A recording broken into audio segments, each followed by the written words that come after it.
Program Indonesia Pintar itu ada 2 jalur. Saya sebagai penerima PIP, peserta didik untuk dapat menerima PIP. Yang pertama adalah jalur data, yang kedua jalur usulan. Untuk jalur data yang digunakan adalah data terpadu kesejahteraan sosial (DPKS) yang dikeluarkan oleh Kementerian Sosial berdasarkan pemutakhiran oleh pemerintah daerah, di mana pelaksananya adalah bupati, wali kota, dan dinas sosial sebagai pelaksana. Yang kedua dari lajur data adalah lajur data P3KM. Jadi mungkin di daerah Bapak ada, mungkin tidak. P3K itu adalah percepatan pensasaran penghapusan kemiskinan ekstrim. Nah, itu yang mengeluarkan data adalah Satgas P3KM di bawah Kemenko PMK. Datanya berasal dari, yang kalau saya tidak salah adalah berasal dari data BKKBN. Desa tertinggal, dan ini DPKS penerima bansos. Penerima bansos itu adalah penerima bantuan PKH dan BPNT. 2 data tersebutlah yang mencerminkan usulan dinas pendidikan dan ada usulan Kemenku ketentuan. Usulan bagi 2 ya Pak, ada usulan dinas pendidikan, ada usulan Kemenku ketentuan. Saya ke dinas dulu Pak ya. Dinas pendidikan itu siapa ya kita? Sebetulnya dinas pendidikan kan tidak berhak menilai kemiskinan. Nah, maka itulah bentuknya adalah usulan. Usulan dinas pendidikan itu didasarkan pada usulan satuan pendidikan, di mana satuan pendidikan mengusulkan data layak PIP. Jadi, gini, peserta didik yang dianggap tidak mampu oleh satuan pendidikan, subjektif betul satuan pendidikan itu dengan mengusulkan dengan menandai tanda layak PIP pada data. Itulah yang disebut usulan satuan pendidikan. Dinas itu mengusulkan berdasarkan usulan satuan pendidikan. Kuotanya berapa? Pertanyaan biasanya langsung keseluruhan. Kuotanya berapa? Kuotanya itu ditentukan berdasarkan proporsi data usulan layak PIP yang valid di Dapodik. Jadi misalnya Bengkulu Selatan itu 1% dari nasional, maka 1% itu dari data kuota yang tersedia diberikan ke Bengkulu Selatan. Kuota yang tersedia itu adalah 1 setelah dikurangi.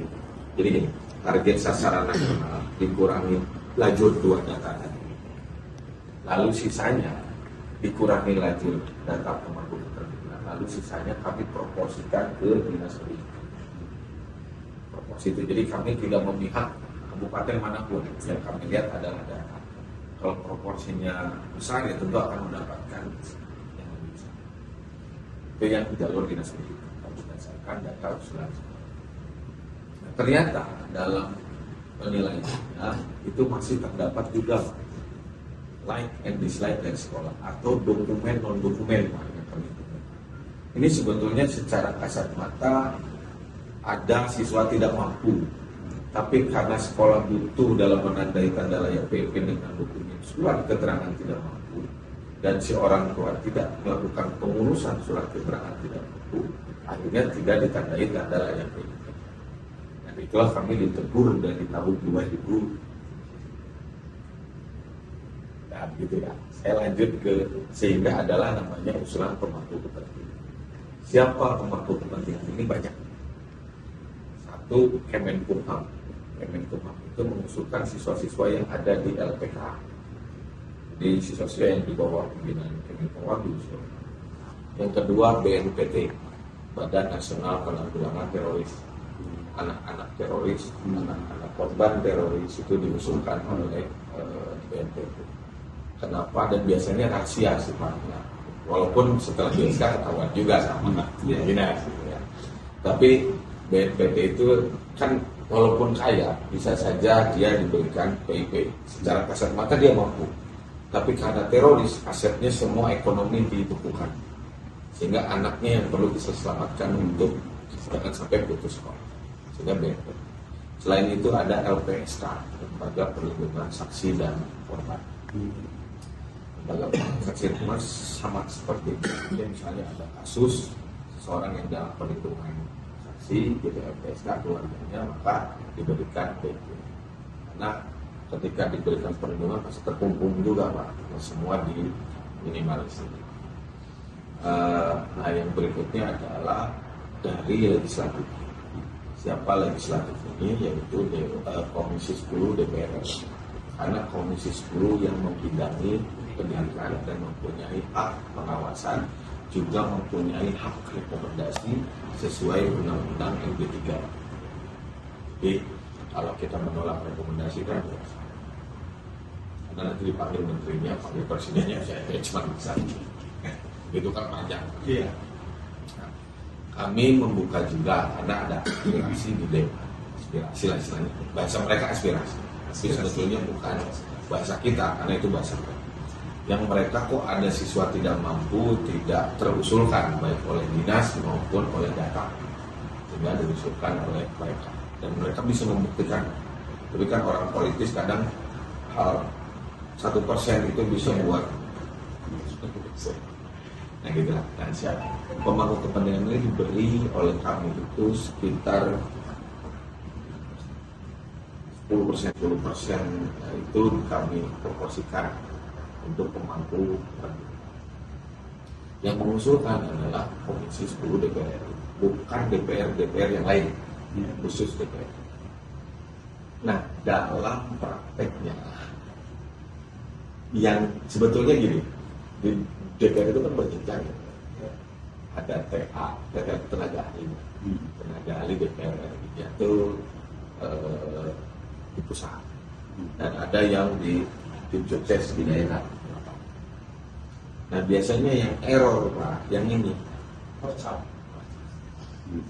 kalau ditanya Bapak Kadis, apakah Kemdikbud membentuk Porcam? Tidak. Kami kalau bentuk Porcam kan sudah ada dinas pendidikan. Dinas pendidikan punya, kalau ada ini punya Korwil, punya Porcam di masing-masing wilayah. Nah, dalam melakukan pengusulan itu DPR RI diberikan kewenangan dalam melakukan pengusulan. Pengusulannya dilakukan seperti apa? Kenapa sih dilakukan pengusulan? Kalau tadi BNPT jelas gitu. Kalau data kan sudah Pak. Data legal. Dua, dari penilaian pendidikan berdasarkan siswa itu oleh dinas. Nah, ada penilaian yang masyarakat, bukan penilaian birokrasi. Nah, kanal inilah yang diberikan melalui aspirasi. Jadi karakternya berbeda. Melalui aspirasi. Ya, jadi balik lagi. Jadi Dewan itu diberi kuota terkait pengusulan dengan karakter usulan yang aspiratif. Jadi langsung masyarakat mendapat.